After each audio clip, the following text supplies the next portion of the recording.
Assalamu alaikum. This chapter is a review. This video is review of chapter 60, that is states of brain activity, sleep, brain waves, epilepsy, psychosis and dementia. इसके first part जो है वो sleep से concern है. ठीक, तो पहले sleep कर लेते हैं. उसमें स्लीप में brain waves and all that. So sleep की पहले डेफिनेशन देख लेते हैं कि स्लीप होती क्या है. Sleep is basically a state of unconsciousness from which a person can be aroused by sensory और अदर स्टिमुलाई. ठीक, अब एक टर्म है स्लीप और एक टर्म है कॉमा. ये भी अनकॉन्शियसनेस की स्टेट है, लेकिन अगर बंदा कॉमा में चला जाए तो that person can not be aroused. तो इसमें ब्रेन स्लीप में ब्रेन फुली एक्टिव होता है. ठीक है, वर्क कर रहा होता है. अब इसमें हमने देखना है कि स्लीप की दो टाइप्स होती हैं. एक होती है स्लो वेव स्लीप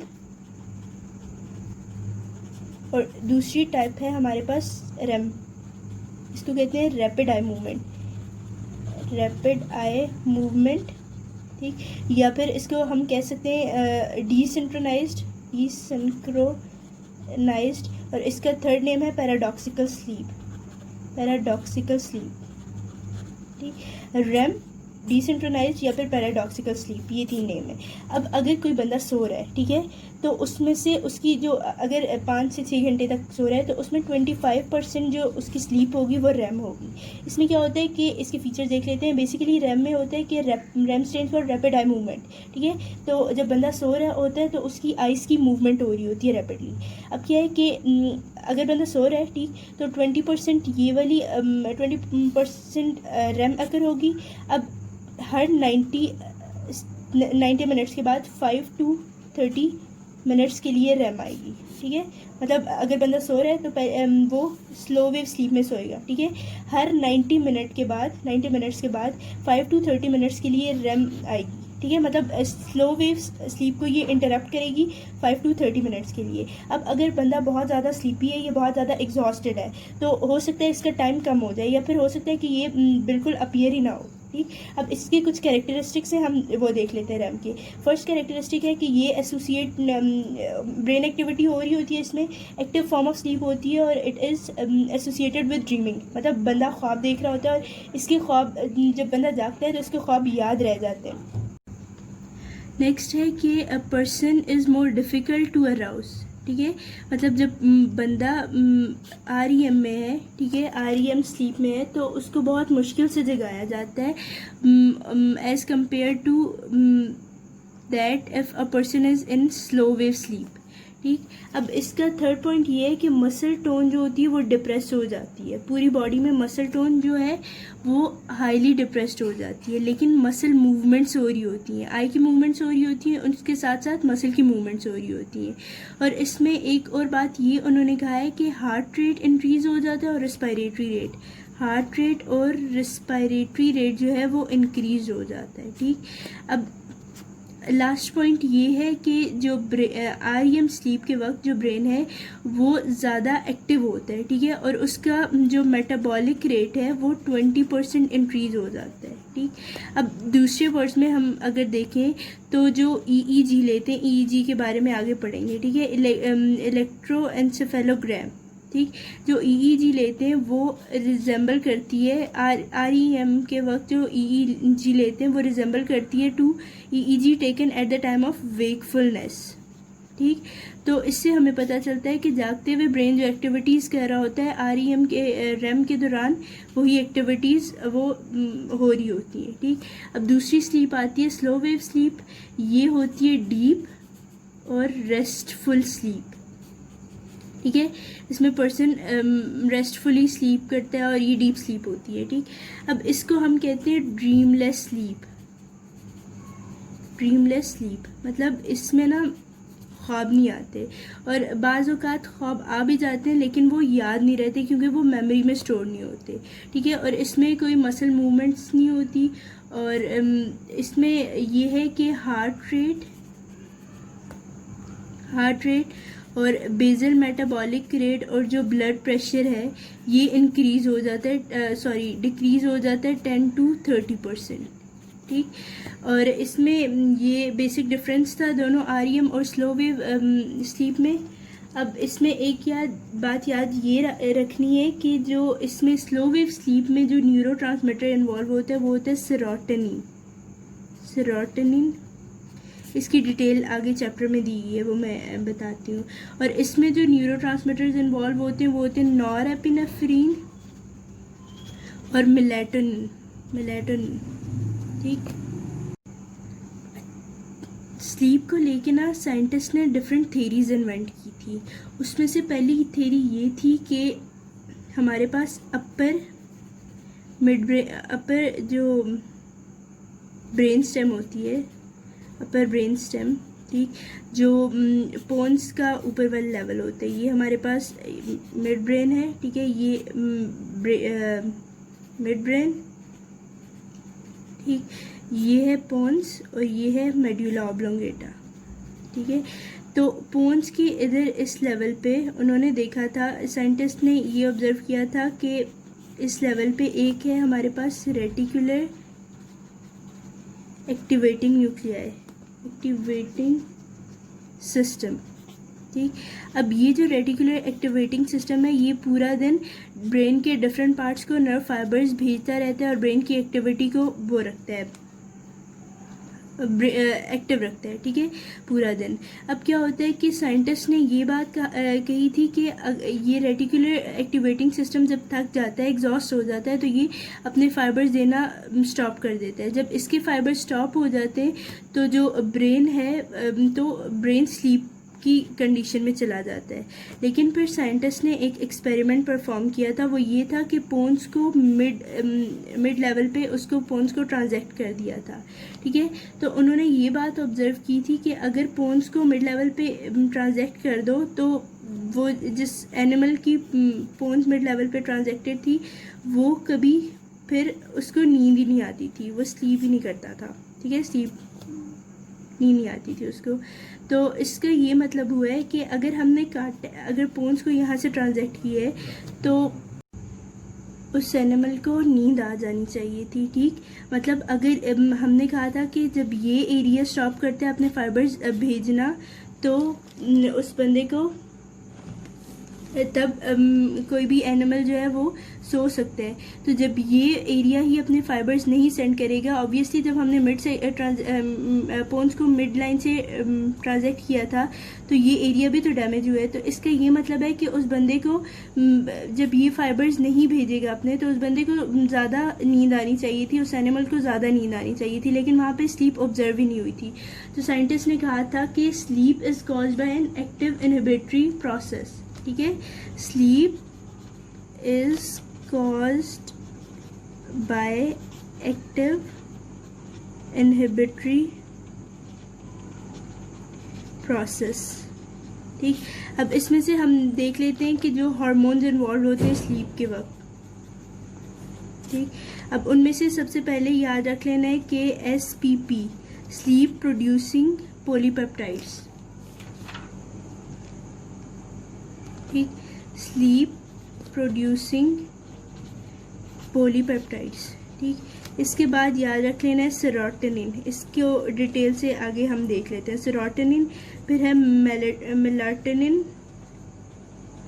और इसके बाद हमारे पास प्रोस्टाग्लैंडिन्स भी होते हैं जो स्लीप में हेल्प करते हैं, और एक है ओरेक्सिन, इसको हाइपोक्रेटिन भी कहते हैं। इसकी डिटेल आगे कर रहे हैं हम, ठीक।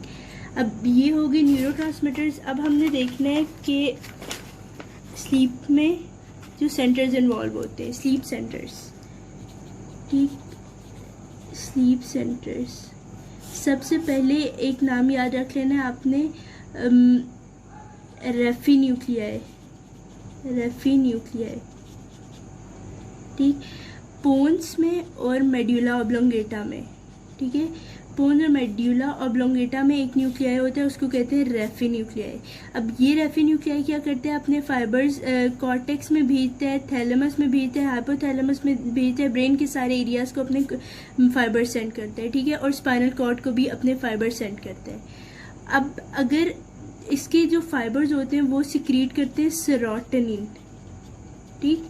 अब जहाँ पे भी अगर सेरोटोनिन रिलीज होगा तो क्या होगा कि ये वो हार्मोन है, याद रख लेना है, सेरोटोनिन ये वो हार्मोन है जो सुलाता है, ठीक है, इसी की वजह से नींद आती है। तो इसके जो फाइबर्स हैं वो सेरोटोनिन रिलीज करते हैं, तो उस सेरोटोनिन की वजह से स्लीप साइकिल एक्टिव हो जाता है, ठीक है, बंदा सो जाता है। एक ये स्लीप सेंटर था। अब दूसरा है हमारे पास nucleus of tractus solitarius. Tractus solitarius हमने जब ब्रेन का पढ़ा था, ब्रेन की न्यूरो एनाटमी पढ़ी थी, तो उसमें हमने देखा था कि ये जो न्यूक्लियस ऑफ ट्रैक्टस सॉलिटेरियस है ये वेगस नर्व का न्यूक्लियस है। एक वेगस नर्व जो है वो इसको सारे सप्लाई वगैरह करती है और इससे लेके जाती है। तो ये न्यूक्लियस ऑफ ट्रैक्टस सॉलिटेरियस भी इन्वॉल्व होता है स्लीप साइकिल में, ठीक। और तीसरा इसमें है कि हमारे पास जो है वो वाला हाइपोथैलेमस, हाइपोथैलेमस का रोस्ट्रल पार्ट, ठीक है, रोस्ट्रल मीडियल पार्ट, रोस्ट्रोमीडियल पार्ट, ठीक है, और सुप्रा काइजमल एरिया। हाइपोथैलेमस और थैलेमस भी इन्वॉल्व होता है इसमें, थैलेमस, ठीक। तो बेसिकली हमारे पास 3 स्लीप सेंटर्स हैं। एक है रफ न्यूक्लियाई, रेफी न्यूक्लियाई भी इसको बोलते हैं, न्यूक्लियस ऑफ ट्रैक्टस सॉलिटेरियस और हाइपोथैलेमस थैलेमस, ठीक। अब उन्होंने कहा है कि अगर रेफी न्यूक्लियाई में और हाइपोथैलेमस में कोई लीजन हो जाए, ठीक है, हाइपोथैलेमस के इस पार्ट में कोई लीजन हो जाए तो क्या होगा कि इसका मतलब है कि जो रेटिकुलर न्यूक्लियाई है, हमने पढ़ा था पीछे रेटिकुलर एक्टिवेटिंग सिस्टम, ठीक है, वो रेटिकुलर न्यूक्लियाई इनहिबिट नहीं होता तो पर्सन जो है वो सो नहीं सकता, ठीक। तो इसको इंसोम्निया की कंडीशन और वेकफुलनेस की कंडीशन प्रिवेल कर जाती है, ठीक। अब एक कुछ और अच्छा जो न्यूरो ट्रांसमीटर्स हमने डिस्कस किए थे ना, उसमें से हमारे पास है पोली पेप्टाइड प्रोड्यूसिंग, क्या था, peptide producing neuro transmitter, sleep producing peptide, sorry, sleep producing peptide, ठीक। अब क्या है कि हमारे पास जो ब्रेन का एरिया है,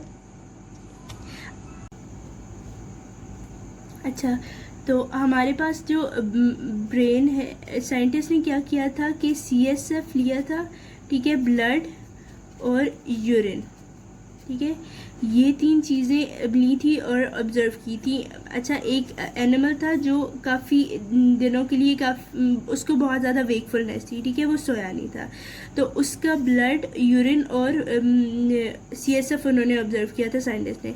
अब उन्होंने यूरिन और CSF में एक पेप्टाइड उन्होंने डिस्कवर किया था जिसको कहते हैं म्यूरामाइल पेप्टाइड, ठीक। अब ये जो म्यूरामाइल पेप्टाइड है ये क्या करता है कि जब इस म्यूरामाइल पेप्टाइड को उस बंदे में किसी दूसरे एनिमल में उन्होंने इंजेक्ट किया तो वो फ़ौरन सो गया था, ठीक है। तो इसका ये मतलब है कि ये स्लीप प्रोड्यूसिंग पेप्टाइड है, ठीक। अब इसके बाद आते हैं हमारे पास ब्लड में भी एक ये नॉन पेप्टाइड है। ब्लड में भी एक सब्सटेंस डिस्कवर किया है साइंटिस्ट ने जो स्लीप कॉज करते हैं, उसका नाम अभी नहीं पता, ठीक है, ये नॉन पेप्टाइड होते हैं। इसी तरह अब साइंटिस्ट ने उसमें किया है neuronal tissues of the brain stem of animals, ठीक है, ब्रेन स्टेम में न्यूरोनल टिश्यूज़ में भी साइंटिस्ट ने एक सब्सटेंस डिस्कवर की है, ऑब्जर्व की है जो स्लीप कॉज करता है, ठीक है। अब नेक्स्ट है कि पॉसिबल कॉज ऑफ रेम, ठीक है। एक बात याद रखनी है, हमने कहा था कि जब रेम स्लीप हो रही होती है तो ब्रेन अपनी एक्टिविटी जारी रखता है। तो उन्होंने जब साइंटिस्ट ने ऐसी ड्रग्स इंजेक्ट करवाई थी, ऐसी ड्रग्स दी थी एनिमल्स को कि जो एसिटाइल कोलिन के एक्शन को मिमिक कर रही हो, एसिटाइल कोलिन की तरह रिएक्ट कर रही हो, तो क्या था कि REM इंड्यूस हो गई थी, मतलब बंदा REM में REM स्लीप में चला गया था, REM स्लीप अकर हो गई थी। ठीक, तो साइंटिस्ट ने इससे ये बात कंक्लूड की कि एसिटाइल कोलिन के जो फाइबर्स हैं, ठीक है, अपर ब्रेन स्टेम में जो रेटिकुलर फॉर्मेशन होती है उसमें एसिटाइल कोलिन के बहुत ज़्यादा एसिटाइल कोलिन सिक्रीटिंग न्यूरॉन्स होते हैं। ठीक, और उन न्यूरॉन्स की वजह से ब्रेन एक्टिव रहता है, तो उसकी कॉज एसिटाइल कोलिन कॉज है REM की। ठीक, अब वो कह रहे हैं कि cycle between sleep and wakefulness ऐसा है कि हमारे पास दो न्यूक्लियाई याद रख लेने, mesencephalic and upper pontile reticular activating nuclei. ठीक है, एक है मीजेंसेफलिक न्यूक्लियाई और दूसरा है upper pontile reticular activating nuclei. ठीक, अब ऐसा है कि जब स्लीप सेंटर्स एक्टिव नहीं होते तो ये मीजेंसेफलिक न्यूक्लियस और अपर पोंटाइल रेटिकुलर एक्टिवेटिंग न्यूक्लियाई ये फुली एक्टिव होते हैं। अब ये क्या करते हैं कि अपने फाइबर सेंड करना शुरू कर देते हैं कॉर्टेक्स में और पेरिफेरल एरियाज में। ठीक, अब क्या करेंगे, जब ये फाइबर सेंड करेंगे तो उन जिन एरियाज में फाइबर सेंड करेंगे उनमें से पॉजिटिव फीडबैक आएगा। ठीक, पॉजिटिव फीडबैक आएगा। जब पॉजिटिव फीडबैक आएगा पेरिफेरल एरिया से और सेरेब्रल कॉर्टेक्स से, तो ये फर्दर एक्टिव हो जाएंगे। ठीक, फिर ये अपने फाइबर्स और भेजेंगे। इस तरह अगर बंदा जाग रहा हो तो वो वेकफुलनेस परसिस्ट करती है काफ़ी टाइम के लिए। अब क्या होगा कि बंदा एग्जॉस्ट हो गया है, थक गया है, तो उसकी वजह से क्या होगा कि ये मीजेंसेफलिक न्यूक्लियाई और अपर पोंटाइल न्यूक्लियाई रेटिकुलर एक्टिवेटिंग न्यूक्लियाई जो है ये अपने फाइबर्स नहीं भेजेंगे सेरेब्रल कॉर्टेक्स में और दूसरे एरियाज में। तो उसकी वजह से ये होगा कि स्लीप सेंटर्स एक्टिवेट हो जाएंगे और फिर उसके बाद तो इनकी एक्टिविटी डिप्रेस्ड हो जाएगी और बंदा स्लीप स्टेट में चला जाएगा, स्लीप अकर हो जाएगी। ठीक, अब एक और चीज़ ये थी कि orexin neurons are important in arousal and wakefulness. ठीक है, हाइपोथैलेमस के न्यूरॉन्स जो हैं वो ओरेक्सिन सिक्रीट करते हैं, ओरेक्सिन। ठीक है, अब ये एक सब्सटेंस होता है जो different part of the brain में जाता है। ठीक है, और वहाँ पे ओरेक्सिन रिसेप्टर्स होते हैं। ठीक है, इसका दूसरा नाम हाइपोक्रिटिन भी है, हाइपोक्रिटिन। ठीक, अब ये जाता है different parts of the brain, वहाँ पे रिसेप्टर्स प्रेजेंट होते हैं और एक्सिन रिसेप्टर्स वहाँ पे जाके अपनी एक्टिविटी करवाता है। अब कोई भी डैमेज इस और एक्सिन के न्यूरॉन्स को कोई भी डैमेज हो जाए या फिर रिसेप्टर्स को कोई भी डैमेज हो जाए तो इसकी एक्टिविटी स्टॉप कर जाती है। ठीक है, तो एक डिसऑर्डर हो जाता है जिसको कहते हैं नार्कोलेप्सी। ठीक है, ये बहुत इंपॉर्टेंट है, वाइवास में पूछते हैं कि नार्कोलेप्सी क्या है। तो ये स्लीप डिसऑर्डर है जिसका जो होता है it is characterised by drowsiness, मतलब दिन को ही नींद आना शुरू हो जाती है। अगर बंदा कोई काम कर रहा हो या कोई बात कर रहा हो, बात करते करते सो जाएगा। It is just because the lesion in orexin neurons और रिसेप्टर्स। ठीक, अब हाँ, इसके बारे में इतना ही। अब हम देखते हैं कि उसके फंक्शंस क्या है, स्लीप के फंक्शंस। ठीक, फंक्शन ऑफ स्लीप।